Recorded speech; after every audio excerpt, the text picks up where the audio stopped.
Bien sûr, et il le faut. Il le faut. Et d'ailleurs, j'espère que les villes, notamment les villes de gauche, seront candidates et demanderont aux groupes parlementaires qui les représentent de proposer que dans les réponses à la crise, il y ait ces expérimentations-là. Ça peut être intéressant que sur plusieurs villes, une ville comme Brest, ça peut être intéressant que sur des villes plus moyennes ou sur des territoires plus ruraux, on l'expérimente, le revenu universel qu'on voit, et l'expérience finlandaise l'a montré. 2 ans de revenu universel ont montré qu'en termes de bonheur, de qualité de vie, d'insertion dans le travail, d'état de santé, le revenu universel avait amélioré la vie des gens par rapport aux populations qui n'en avaient pas. Comme quoi, les solutions néolibérales, libérales ou de gauche classiques étaient moins efficaces qu'une politique de revenu universel.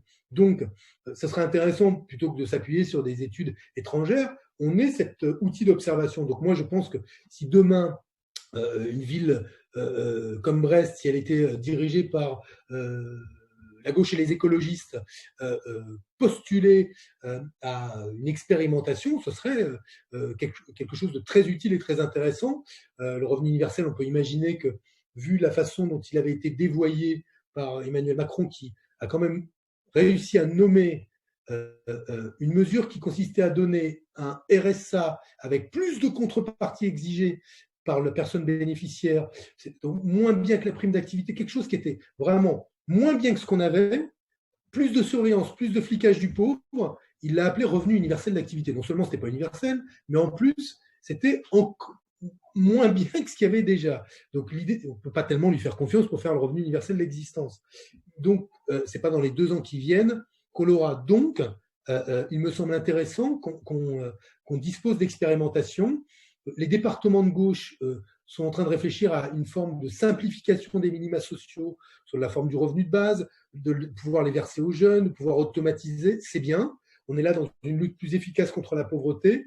Ce qui me semble qui pourrait être le complément intéressant, c'est que des villes s'engagent dans l'expérimentation du revenu universel d'existence. Alors, pas pour tous les Brestois, c'est pas possible de le financer par une ville toute seule, mais sur un territoire qu'il faudrait cibler ou une population qu'il faudrait cibler et qui permettrait, en lien avec des universités, des laboratoires en sciences sociales, peut-être avec la Caisse des dépôts et des consignations, peut-être avec le ministère du Travail, de pouvoir observer, puisqu'on nous dit que les gens arrêteraient de travailler. Alors, est-ce que oui ou non, les gens arrêtent de travailler? Est-ce que les femmes arrêtent plus de travailler que les hommes?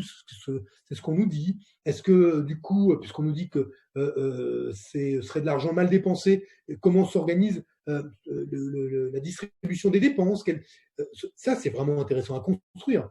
La seule contrepartie qu'on pourrait demander à ces gens qui participeraient à l'expérimentation, c'est d'accepter régulièrement de remplir un questionnaire pour qu'on sache comment ça se passe. Mais moi, je pense que ce serait formidable. Et je pense qu'il faut aller sur ces terrains-là.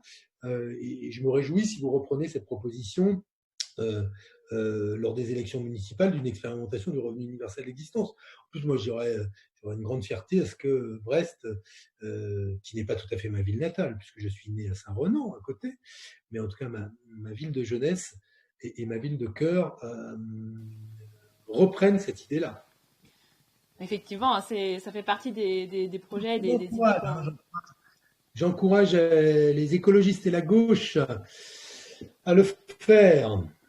Voilà, ton message est entendu, hein, Benoît, puisque justement, nous, on va porter cette idée-là, puisque Génération fait partie de la liste Brest Écologie Solidarité pour les élections municipales. Et le revenu universel d'existence, on porte ce projet et on va justement faire une émission. Donc le prochain live de Génération, ça portera sur la possibilité et les différentes modalités de mise en œuvre d'un revenu universel d'existence à Brest avec différents intervenants, donc le 12 juin. Donc voilà, vous pouvez noter ça déjà dans vos agendas pour notre prochain live.